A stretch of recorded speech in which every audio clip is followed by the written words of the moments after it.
Empyrion Galactic Survival is a game that we recently discovered through the recommendation of one of our subscribers. After looking into and watching just the trailer for the game, we were immediately interested and decided to invest $20 into this early access title. Hey guys, I'm Obi. And I'm Sobi. In today's episode, we'll be talking about our first impression of Empyrion Galactic Survival. But before we get into the meat of the video, we wanted to let you guys know that we have just launched our own community on Discord. If you're interested in joining our small community, you can do so by clicking the link in the description below. So just like it says in the game's title, Empyrion is a survival, first-person shooter, looter, and crafter set in a small galaxy. The game combines different genres such as space sims, construction, and survival games into one seamless and smooth experience. Now, to let you guys know, we have currently played about 15 hours into the game and we have barely scratched the surface of this extensive sandbox. If you enjoy games like 7 Days to Die, Ark Survival Evolved, Subnautica, and Minecraft, then this might just be a title worth looking into. Keep in mind that this game is in early access and you always take a risk when purchasing into early access titles. Let's jump in head first and talk about our current experience with Empyrion Galactic Survival. Similar to Subnautica, when you start your adventure, you will find yourself hurtling down toward the planet in an escape pod. But unlike Subnautica, you're not just along for the ride. Instead, you are in control of where your pod lands. You will need to try to land in the best place possible while trying to avoid things like spider dens or water. After crash landing, you can search the cargo of your pod and each game is different. You will notice that different items will spawn during each separate save. The same goes for the universe you spawn into. Each save will have a procedurally generated universe that helps keep things fresh. Now, this game does offer a tutorial and we definitely recommend that you go through it, as the scale of this game and its features can be quite confusing for first-time players. Now, typically with most survival games, you will find shelter, food, then you may want to have a bit of a look around. Well, we felt the opposite. We found ourselves exploring a considerable amount right from the get-go. Now, you still have to keep your in-game avatar fed. Weather and elements are also a factor, but we will get into this later. Unlike most survival games, you will not be punching any trees or just wandering around looking for small stones to craft your starting tools. The game provides you with probably the most essential tool one could use when stranded on a strange planet. The survival tool offers a defense mode, allowing you to attack and defend yourself and even cut down trees. Salvage mode lets you break down the leftovers of crashed ships and turn these into crafting resources. And the resource drill allows you to dig down into the earth and extract valuable elements that you will use in your everyday life. Eventually, however, you will want to upgrade to better tools, but this is a great way to get you started.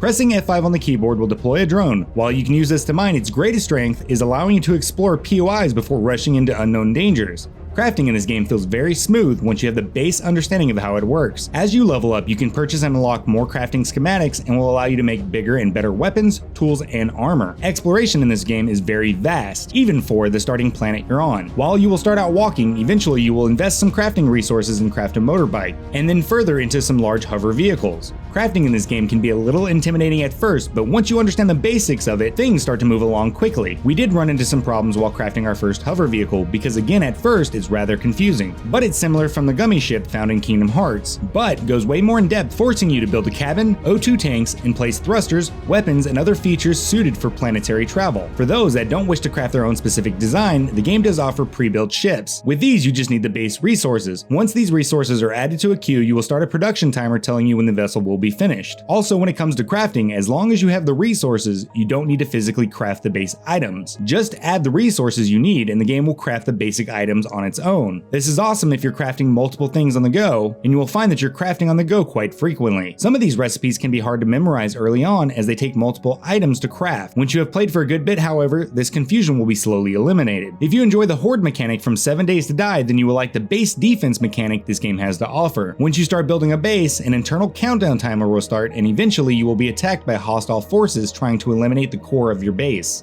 There are a lot of POIs Empyrion has to offer. Some are just crashed ships, and others being from the local population. We stumbled across an ancient burial ground, and after pushing down a spiral staircase and exploring the strange tomb, we discovered a hole in the wall. Going through this wall, we entered a cave overrun with giant spiders. After dispatching a few of these large creatures and clambering our way back up the ruined wall, we decided to use our drones to push further, and boy were we glad we did. Not only was this place a small labyrinth filled with dozens of spiders, but we were able to come across some very rare loot, especially for beginners. Let's talk about food. Food is something in survival games that can be rather annoying when starting. While we did not feel this way when starting Empyrion, we did find that eating raw foods such as grain or even vegetables can give you indigestion. At first, this might not hinder your progression too much, and you may find yourself ignoring it as you only take a stamina debuff. However, if untreated in a specific amount of time, this indigestion will turn into food poisoning, lowering not only your stamina but also your hunger and even your health. But again, you may push forward on eating and healing as needed like we did, but if untreated, this will cause a fever and overheat your character, causing a massive and constant decrease to your health. Eventually this will cause death, but not to worry, you do have the option to respawn close to your character and pick up your dropped loot.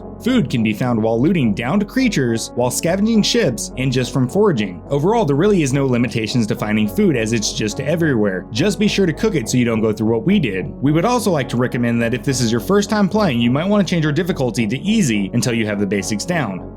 Let's talk about the graphical side of things. While at first glance this game might not be anything to write home about, it definitely has its moments of beauty, especially when the sun is coming up and you can see the god rays passing through the trees. But for the most part, the overall visual design is a little washed out and muddy. Now keep in mind the vast scale of this game and the lack of visuals can be overlooked. Again, this game is still in early access, so a graphical upgrade will most likely be present in the future. There are 3 different planets you can spawn on when starting, offering different visuals and even changes to things like radiation and gravity. While we have yet to leave our first planet, we have watched some gameplay of space, and this is where the overall visual presentation will stand out. Empyrion Galactic Survival is an extensive game with a lot of personality. The game offers survival at its best, base building, first-person shooting, and even flying mechanics. While we have just barely started our adventure, we can see the vast potential of what this game has to offer. There are so many things that we have yet to cover in this video, it's almost insane. Again, while we have only put about 15 hours into this title, we are excited every time we log in as we keep finding unexplored discoveries. We have found that the game does not feel like a grind to level up or when collecting resources. However, this may change later on. We are super excited to get off the planet we call home, to venture out and to get into space fights, travel to other planets, and to establish trade on space stations. Currently, this title is only $20, and we definitely think that if you're into survival games, you may want to check this out. And the best part, of course, is the fact that the game does offer co-op. Hey guys, that is all we have for this Empyrion Galactic Survival First Impressions video. We are talking about doing a secondary impressions video, so be sure to let us know if you want more information about this title. Also, once we feel comfortable and have played a considerable amount of this title, then we will be doing a review. If you enjoyed the video, please don't forget to leave us a like as it helps us grow and reach a broader audience, and we really do appreciate it. Now we want to know, have you played Empyrion Galactic Survival? If so, what did you think of the game? If not, are you considering picking it up? Let us know down in the comments. Hey guys, you can also join us on Discord, Facebook, and Twitter by clicking the links in the description below.